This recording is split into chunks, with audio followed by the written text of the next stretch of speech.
Hi everyone. This is Suprasandiyas from Tamil Nadu.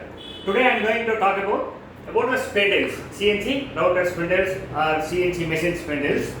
How you have to choose the spindles. The spindle is very important for the CNC machines. It runs 24 hours, 365 days if you want to run. So while choosing the spindles, you have to check the main points. So one is what type of bearing they are using. Bearings is very important.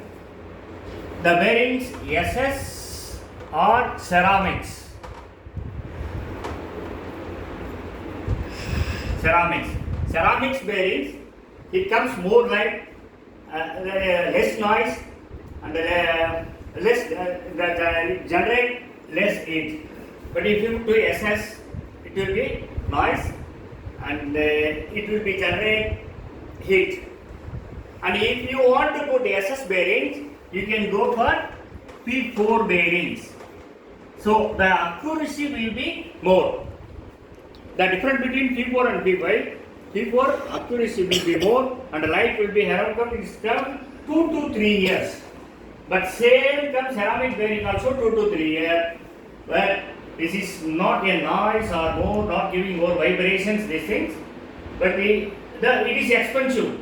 It is a 70% more expensive comparing ceramic bearing. P4 bearing, for example, P4 bearing 7,000, but ceramic bearing is 11,000 rupees. So, if you want to buy good spindles, you have to ask bearing life and warranty. What is the warranty? So, main thing is bearing. Maximum you can go for 4 bearing spindles because of RPM. It is running more than 18,000 RPM per air cooled spindle 18,000 and water cooled spindle is 24,000. So you have to go for 4 bearing spindles. Thank you. If you want any spares or tools, you can click below link and chat with me in the WhatsApp below number. Thank you.